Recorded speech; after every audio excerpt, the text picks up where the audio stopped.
What's up, KG?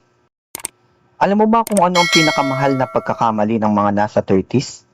Hindi ang maling investment, hindi rin ang pagkawala ng trabaho.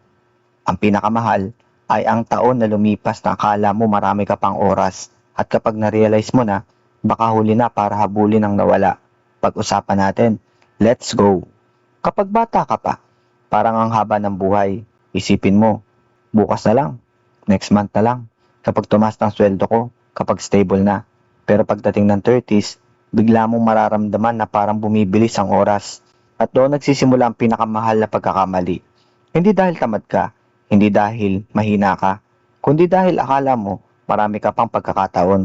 May napansin ka ba? Noong early 20s, madali lang gumastos. Bagong cellphone, bagong motor, travel, online shopping, milk tea, weekend gala. Walang masama doon.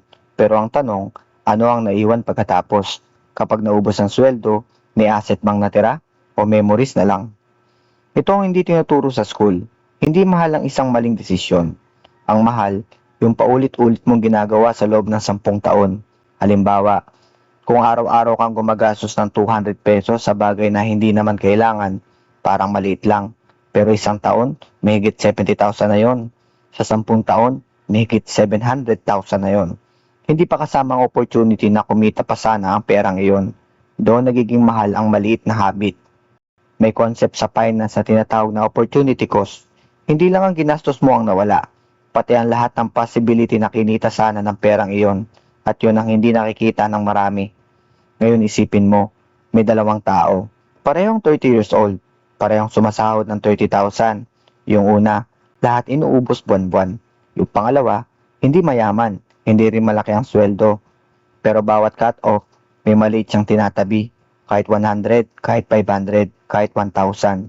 Pagdating ng 5 taon, pareho pa rin sila nagtatrabaho. Pero magkaiba na ang options nila. Isa, napipilitan magtrabaho. Yung isa naman, may unti-unti nang nabubuong freedom.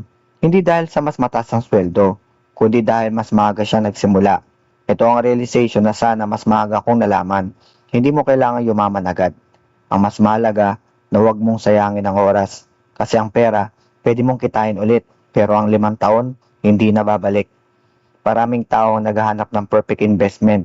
Pero ang totoo, mas kailangan muna ng tamang habit. Kahit ibigay ko sa iyo ang pinakamagandang investment ngayon. Kung wala kang disiplina, mauubos din yun. Kaya kung nasa 30s ka, huwag mong isipin na huli na. Actually, mas delikado kung iniisip mo may 10 taon ka pa ulit bago magsimula. Dahil baka isang iglap lang, 40 ka na. At sasabihin mo ulit, sana nagsimula ako nung 30s ako.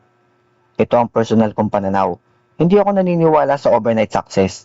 Mas naniniwala ako sa consistency. Ang strength nito, hindi kailangan ng malaking kapital. Hindi kailangan ng timing. Ang weakness, kailangan ng pasensya. At yun ang ayaw ng karamihan. Gusto natin instant. Pero ang wealth, madalas boring ang proseso. Kaya ano ang pwede mong gawin ngayon? Unahin ang emergency fund. Kontrolin ang lifestyle inflation.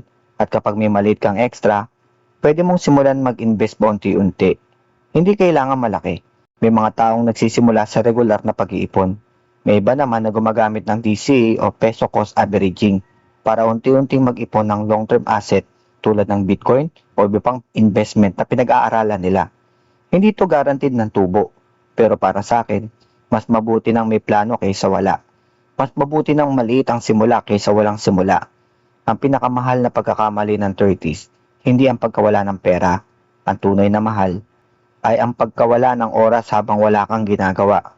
Ikaw, kung mababalikan mo ang sarili mo ng 20 years old ka pa, ano ang financial advice na ibibigay mo? Comment mo dyan sa baba. Baka makatulong pa sa ibang manonood.